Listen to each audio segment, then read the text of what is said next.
Arnold Taylor, and the way I fit into this whole world of Star Wars is I'm a voice actor, and I have been associated with the voice of Obi-Wan Kenobi for 11 years now. It's a great honor. But people find out I'm a voice actor because they don't see me. They say, well, the question I get is, have I heard you in anything? And I always say, well, of course, yes, I am the voices of Jedi Master Obi-Wan Kenobi. I'm Master Pro Cool on Clothes. But I've also doubled Michael J. Fox for Stuart Little and Milo Thatch. I've been Leonardo the Ninja Turtle. Yabba-dabba-dabba, Frank Flintstone. Johnny Test, who's totally awesome. I'm even a strawberry mini-wheat. And the voice that tells you what's coming up next on Animation Domination. And Disney So Random! I've even been the guy that would have gotten away with it if it wasn't for those amazing kids.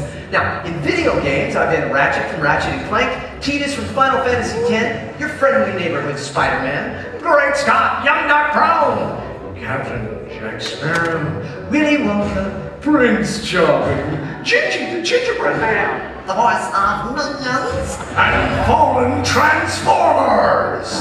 Now, sometimes when celebrities are not able to do their own voice, I fill in for them, like David Spade, Shia LaBeouf, Christian Bale, Nicolas Cage, Justin Timberlake, Jay Baruchel. Oh, hey, Rob Williams. I didn't belong to the job. And it's crazy, but Christopher Walken as well, you know. So, I'm the voice that tells you what's now available on DVD and Blu-ray. To use only, selected. To the public with drive safety. Offer expired November 30th. See silver details. Batteries not included. Activities will send to the sunset. Required number PIC. Don't miss it!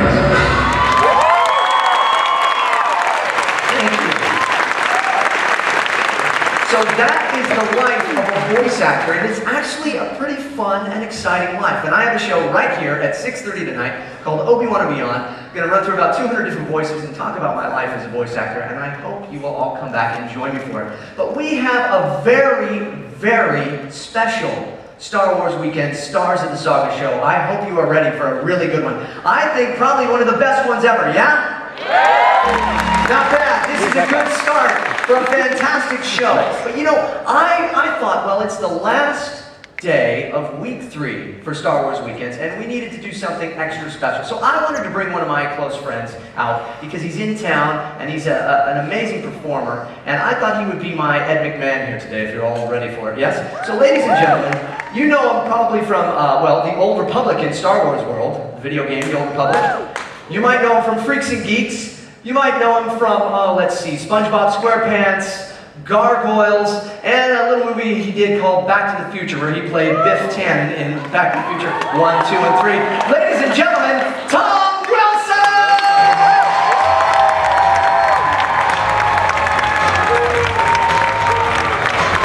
Hello, everybody. Welcome. Hello. You really are a big fella. That's amazing. I can thank you. Yeah. Oh, wait a second, this is heavy. Okay. No, we won't go there. I'm not going to do that. No. So, I'm Ed McMahon to you. This you are. Okay. So, Here's Star Wars Weekend. That's it. Okay. You're ready to have a good time. Now, something that people probably do not know about you, Tom, is that you're an amazing artist. I thank you. This man has done some great work, and he paints great pieces of pop culture. So now, why did you choose these pieces? I studied painting for a long time, and I made these paintings because in a sense, they're a self-portrait. Because so many people would be looking at that and said, I made this painting. And they go, you're that guy from Back to the Future. I say, yeah, see, I made the painting. And they go, what's Michael J. Fox like? I go, but I made this painting. It's a painting. And they go, wow, were you in all 3 of them? So I made these paintings, in a sense, they're pop objects. You know, they're objects of our popular culture. Right. Kind of like me. Like you are. You are a piece of pop culture. In fact, I should, because I mean, I'm crazy. If I didn't, I should just smile for me for a second. Okay, you ready? Okay, and if we could get all of you in, if you could all just... One chin, please. Yeah, this one chin, please. Let's do this. Okay, you ready? Okay, ready? Big smiles. Oh, that's good. That's going on. Okay. You look particularly good, ma'am. You look good. But now, okay, can you tell me what... This is a teacup from Disney. You were commissioned by Disney, right? At the 50th anniversary of Disneyland, they had a program called Disney Featured Artists. Okay. So Disney came to me and commissioned me to paint portraits of objects that everyone recognizes from Disney World and Disneyland and everything. Yeah. So, like my paintings of popular culture objects, instead of the characters, Mickey and Goofy and everything, I decided to little, like the teacup Teacup, we have some ride. other ones too. Yeah, let's see, we got. So that when people look at that, see, that is, it's a small world. It was actually a 45 record. That's great. And the painting is called Again, Again, because you can imagine playing that song over and over, like in the ride. That's awesome. That is the actual mouse guitar that was played on the original Mickey Mouse Club. Really? In the 50s. They still had it. I wanted to paint this object, and I thought, Jim's mouse guitar. Yeah. It's a 4-string guitar. Well, I was trying to look for pictures of it. I couldn't really find it. It would be a piece of the guitar. Yeah. So I asked the people at Disney, is it possible that I could see the guitar in order to see what it looked like and everything? Yeah. And I mean, the guitar from the Mickey Mouse Club, I think they store it right next to the Lost Ark. Really? At the end of Raiders. It's in a box somewhere. They take, I mean, Disney, they take such good care of the pieces, the part of the history here, that they had it, I mean, in like a museum thing, in a drawer that you're... It's interesting because, you know, as the host, 3 years now of Star Wars Weekends, that's what happens to me after this. They put it in a box until the next year. Isn't that right, folks? Yeah, we have the Disney folks back there. So, hey, Tom, so will you be my Ed McMahon here today? I'd be happy to. Do we want him to stick around, yes? We want Tom Wilson, isn't this amazing? This is going to be good, unless I really blow it. Okay, Tom, you have a seat over there. I'm That's going to your be space. sitting here. And whenever I say something funny, you you just laugh. So Okay. not yet then? No. Okay. That's already begun. All right, here we go. Okay, so my first guest, Tom, and all of you, my first guest is pretty amazing. He is a master puppeteer and designer, and he is, of course, responsible for some beloved characters from Return of the Jedi. Take a look at these screens.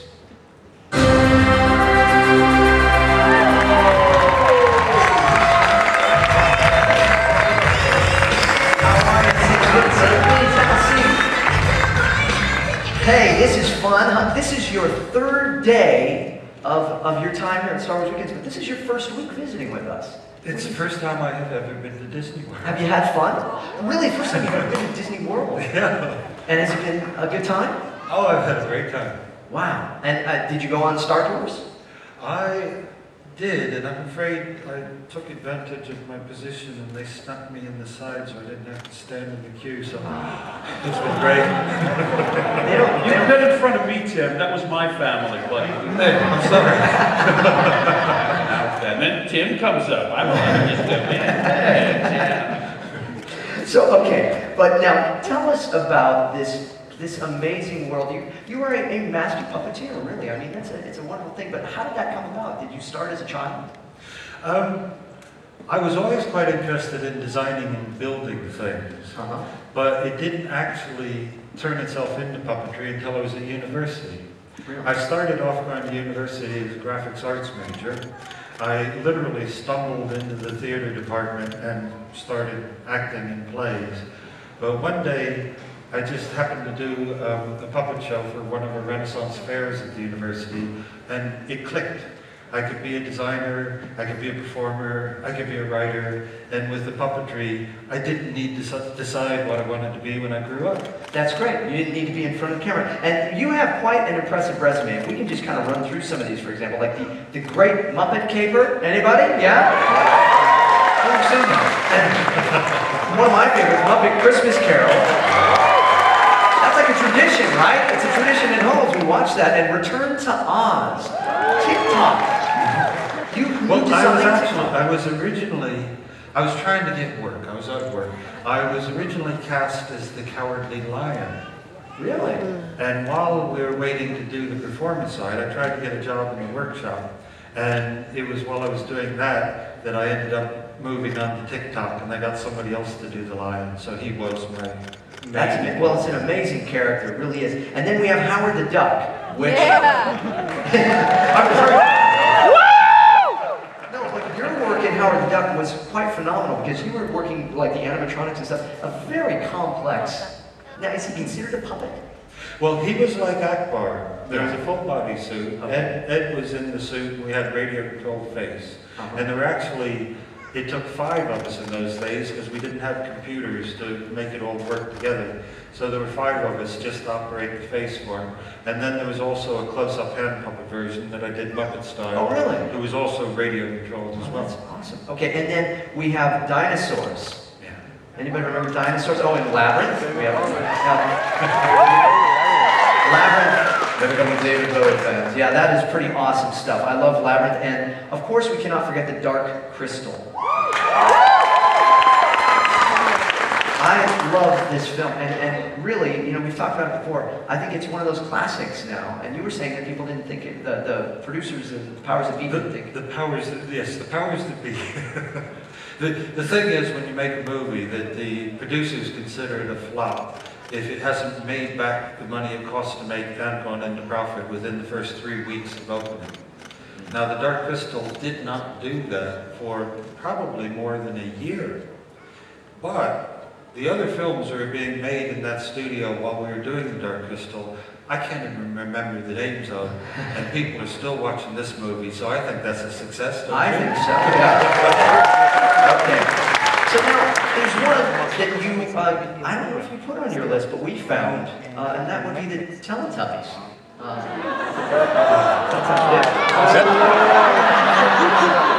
Tom, you're a big fan of Teletubbies. I am sorry. I had to pay my mortgage and my maintenance payments. I promise I will not do it again. I auditioned for Winky. Too small, right? Too small? Too small for the suit. It didn't work out. Oh, okay. So, but let's take it back then, of course, to Return of the Jedi. You know, we are celebrating 30 years since Return of the Jedi came out.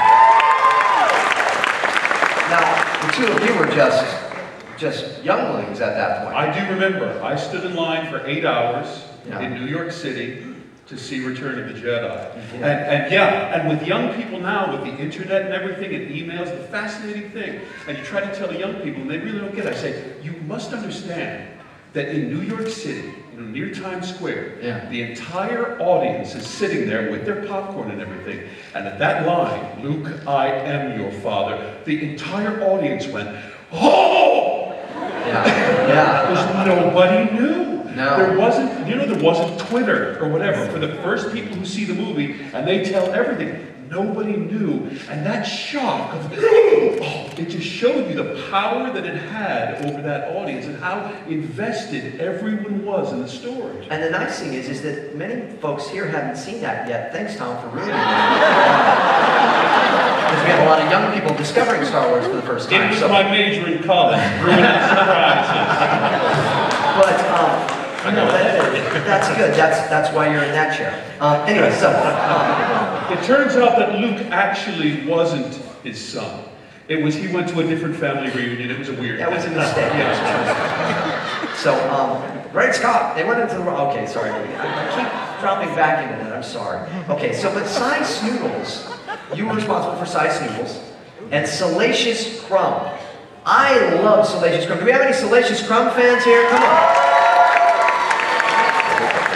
Salacious Crumb is just a jerk, but we love him. He was certainly my favorite character to do. He was sort of a combination of being my alter ego, and just because he was simpler in a hand puppet, you could walk around in between shots and entertain the crew as well with him, so everybody really enjoyed Salacious. Wait a minute, that was a puppet? Thanks for ruining it for me, James. Oh, I'm sorry. Now it's my I turn. thought that was real. And Jabba was real too. No, and so you were under that with all the guys that were inside Jabba, or were you alone? Yeah, they actually came and measured me to see how small a space I could put up with, and I am a claustrophobic. You are. So that when you saw Jabba's palace plinth come out, you would believe it was magic because it wouldn't look like there was enough room for a person to actually be underneath it. And there really wasn't enough room for a person to be underneath. I was under there, face sideways, monitor there. But the best story about that, you could only get in and out of that access when they rolled the platform back to its back position. One day they called lunch, Everybody ran out of the studio doors, and poor Salacious was there. Hey guys, nobody's rolled the platform back. I'm still in here. I spent an hour in the dark, in a coffin, on my own. Oh no! Wow!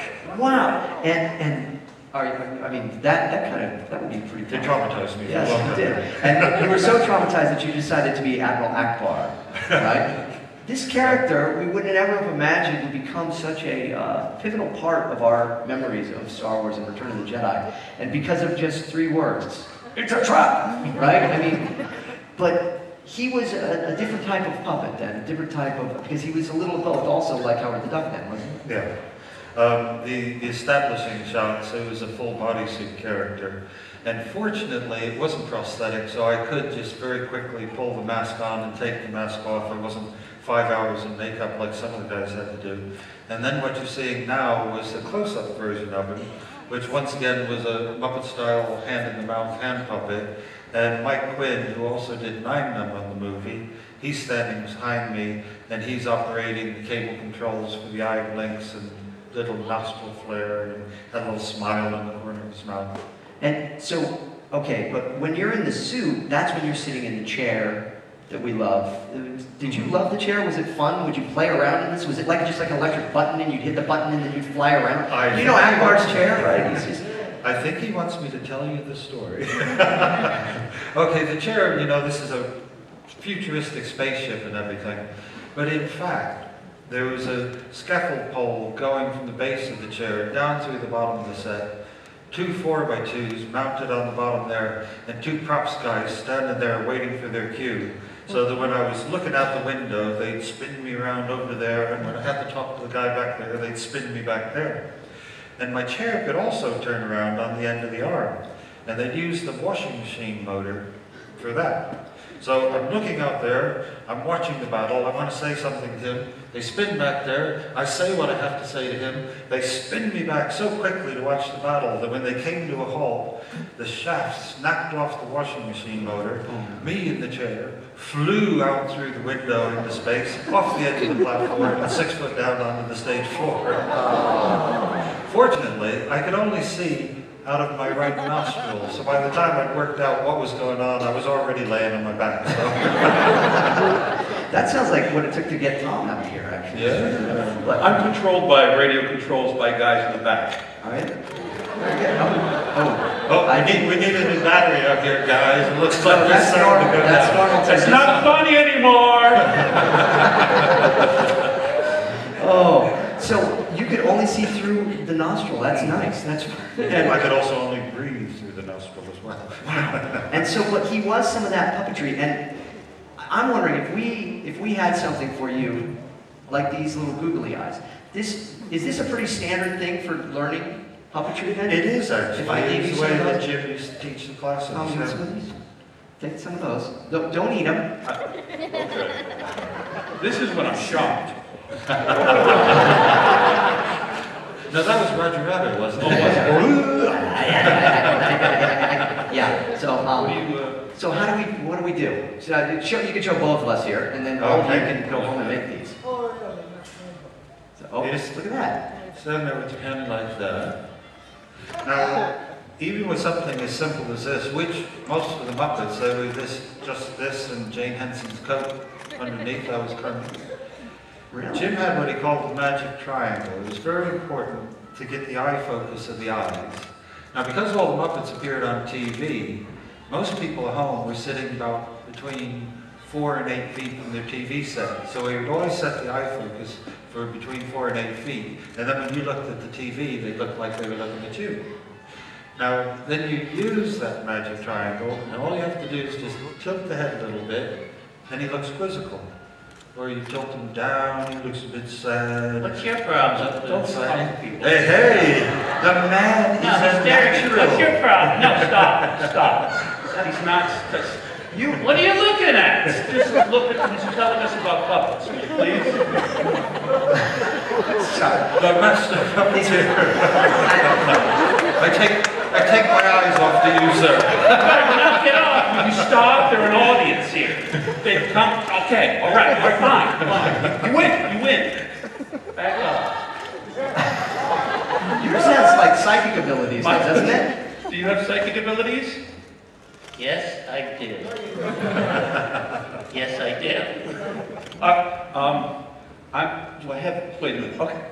So I'm gonna give mine a blindfold. Have you done this, Tim? This is fun. I have never done this before. I have no idea what he is doing. I'm gonna cover. Okay. Now it's just a hand with a napkin on it. No, I'm not. Right. If it was in the hands of the master. Why don't you say that one more time? The suspension hand of with a disbelief. napkin on it. Okay, all right. Okay. Watch it. So if you're blindfolded. What are you looking at? Stop with the man. All right, I'll do this. Hold up something, James. I don't know. Can you Okay. see anything? No. Thank you. You asked me to hold it. Yes. Okay. I'm getting an impression. Everyone think of the object. Think hard. Watch it over there. Just don't get into it with them. Is it a wristwatch? No. No. Cake? No. A button? No. Any kind of leather? No! Is it a sandwich? Would you stop? A cup! Yes! A cup! It is a cup! Excellent. Well done. I'm gonna use my powers for good. All right. This is why. Again, you're in the chair. You take those off now. Did he do it right at all though, Tim? Was it? Oh, I was there. You were there? Okay, well, very good. All right. Ladies and gentlemen, please, big round of applause for Tim Rose and Tom Wilson. Okay, guys, you guys need to stick around, okay? Because we have another very special guest. His career started at the age of 11 years old, and it started with Return of the Jedi. How cool is that? Take a look at him on these screens. How are you? I'm very well, thank you. You've had some fun here at Disney. Oh, yes. This is your last day. Yep. Look at this, very nice. You got some good times. We can see. Yeah, you and Mickey. That's lovely. Oh, okay. So yeah, The ladies. crazy there. Yeah. Okay. So That's how you fight Vader. I found a soft spot in his It's got your horse. full attention. but this is great. So now this is your last day. I'm really kind of sad because we have such a good time together. We do indeed, yes. And it is so much fun to have you. But you just had your last show of an Ewok's Tale. Was anybody here for that? How was that? Was it It fun? was great. I mean, I've done 6 performances over the course of the 2 weeks. It was a show that was specifically written for this event, and I've had a pleasure performing for all of you. And it's been amazing the reaction I've had to it. It really has been great, and I thank you all for your support. Thank you. It's wonderful. We hope that you bring it back to us here at Star Wars Weekend sometime. That would be great. Wouldn't it be great? Yes. And we know that we'll see you at Celebration Europe because you will be the host of Star Wars Celebration Europe. And I hope that some folks make a trek out there and see you there. Great. Because you are a very busy man, and it all started with Return of the Jedi. Yes. You were 11 years old. I envied you. You were in a Star Wars movie because we're about the same age. Yeah. I mean, it was an amazing experience. You know, take yourself back to the time when you were 11, and I was a huge Star Wars fan, and then to get the opportunity to be in one of these films that I absolutely idolised was just amazing. I mean, I couldn't comprehend it. And walking onto the set for the first time and seeing my heroes in the shape of Han Solo, Luke Skywalker, and Princess Leia, I got to visit with Yoda in his little house. You did? Yeah.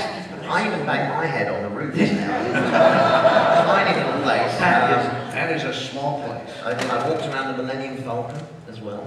Really? Yeah, I mean, it's just amazing. Yeah. And nowadays, you would be like tweeting about all of that. You know, you couldn't even imagine. But back then, I was just like... And what are you doing there? You're sitting on I was hanging out with Jabba. Yeah, hanging out on Jabba. Yeah, sure. Just hanging out with Jabba. Hanging out with Princess Leia on Jabba. Hey now. All right. All right, Warwick.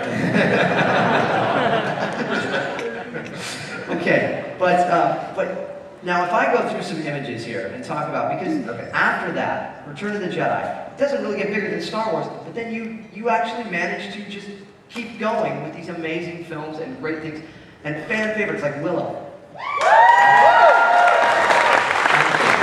Yeah, starting with a film like Return of the Jedi is a tricky place to start your career, you know. But luckily I've had some great projects along the way, and one of them being Willow. And of course George Lucas has played a very important part in my career, coming up with this idea for this film. That is fantastic. Yeah. Leprechaun, the Leprechaun series of them. Yes. Films. Yes. So much clapping down here. Yeah. Okay, but see, now I love Marvin from The Hitchhiker's Guide to the Galaxy. That's fantastic. Thank you. It's a beautiful costume. Oh, it's amazing, yeah. And it was very expensive. They only had 2 complete suits. So they told me, don't fall over whatever you do, because we only have 1 spare part of each item. That's fantastic. Yeah, but it was a very, very difficult job to do. The suit weighed about 56 pounds. So it's really, really hard to... How much do you weigh, if you don't mind? I weigh 80 pounds. 80 pounds, so that is... 2/3 of my body weight was carrying around. And a little bit of a fact, the colour of Marvin is BMW white. Is that That's exactly Did he have like a logo on it somewhere so they could get some of that trademark stuff? Okay, but then you return to Star Wars as Yes. Wald, right? Now Wald, am I pronouncing that? That's him, that's Wald, yes. Yeah, And inside a head again there. But George really just gave that to me because I kept pestering him. Is that what you do then? Yeah, well that's what you have to do. And this was the days before email and stuff. So what I used to do, I used to send George faxes. I used to send him like lots of faxes. And I think in the end he was so sick of the waste of fax paper, he said, look, for goodness sake, cast the man in the film. And so he gave me the character Wald. And then once I got onto the film, he said, I feel a bit bad about casting you inside a rubber head because you're basically back where you started again. Yeah. And so he gave me the character Weasel, who's a character that's watching the pod race. Right. There he is. There he is, which is cool. You look very dashing there. I do Is that actually, wig? but I have hair extensions. Oh, you did have the extensions. But the thing is, at the end of the filming day, I went to have these extensions removed, and the remover didn't work. So basically I had to go home with all this and then go and have all my hair cut off so they could get all of that out. You want to keep it? That's kind of cool. You could have started a rock band. Okay, but then you moved on to a franchise that, well, I mean, it never really took off, but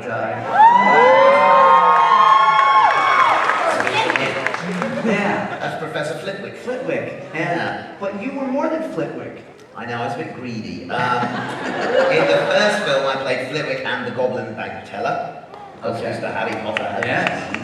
And I also did the voice of Griphook in the first movie, whereas the physicality of Griphook was Vern Troyer. Okay, stay with me. And then in the second film, I was Professor Flitwick. In the third, I was the new look Flitwick or the Quiet Conductor, him.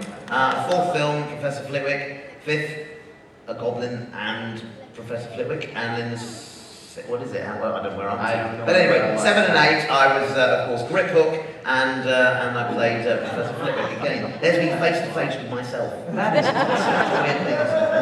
That is great. Yeah. Okay, but then, so you've had quite a I'm bit wearing of the same success. shirt, James. I was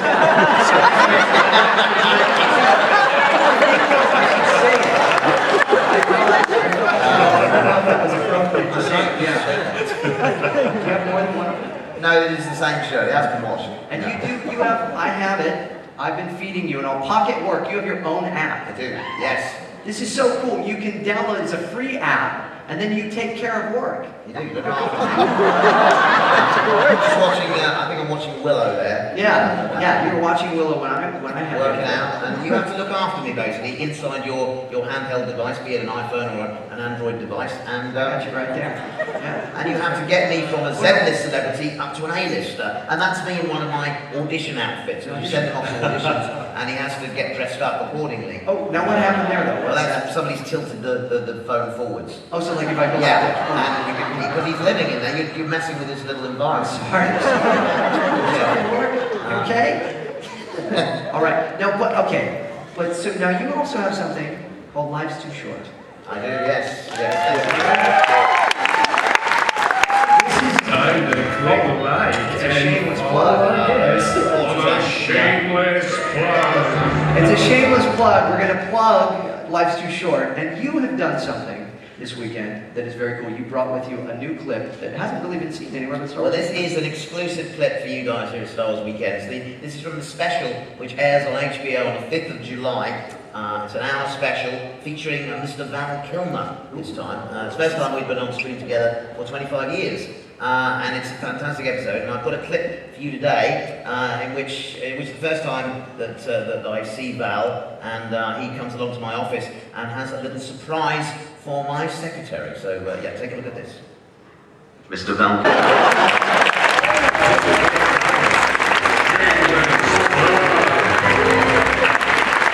That's July 5th? July 5th on July HBO. 5th on HBO. Life's Too Short. Please check it out. And ladies and gentlemen, let's give him a big round of applause for Warwick Davis, please.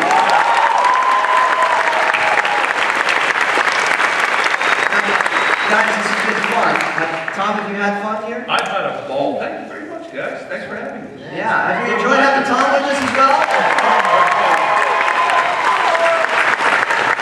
How about the fascinating and lovely Mr. Tim Rose?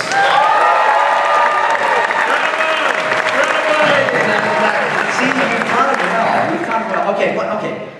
Now you and I are used to this, but there's a couple things, guys, that you have to learn. When you've now completed a Star Wars Weekends, there's some stuff that you get. And while I have a lot of authority as the host of Star Wars Weekends, I need someone else to actually give a little more authority and a little more power to do what we need to do now. Because, I mean, could you all stand up, actually? Why don't you guys stand up here?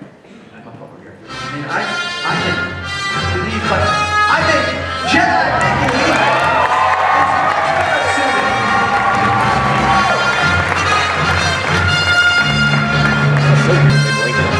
Hey, Jedi making open. Yes, of course. I'm reading of the Giggles one. All right. Oh, yeah. All right. Warren, why don't you take those? Go ahead. Yeah, sorry. Okay. So now we have some hats. Oh, good. This is a tradition because, well, oh, see, look at Tim. Okay. Tim gets his own pair of ears. There you go, sir. You are now officially. Would you like to? Yes, Mickey. I'm sorry. Go ahead. And give us to Tom. There you go, Tom. Exactly, Tom. yes. Very, very nice. Let's hear it for him now. They are all official. Jedi Mickey, would you like to help us close the show? It would be my pleasure. Oh, excellent. Okay, great. So, guys, we're going to sing. Tom, you going to help me with this first part? You know the song? Okay, well, give us a little music, maestro. All right, Tom, you follow me, right?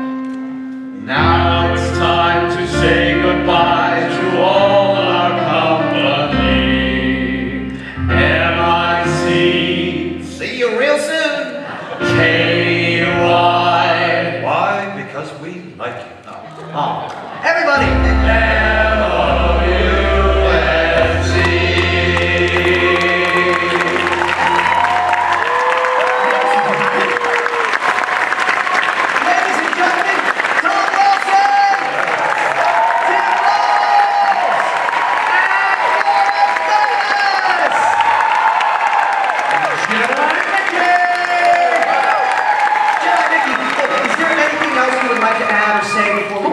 I sure do. May the Force be with you. Excellent.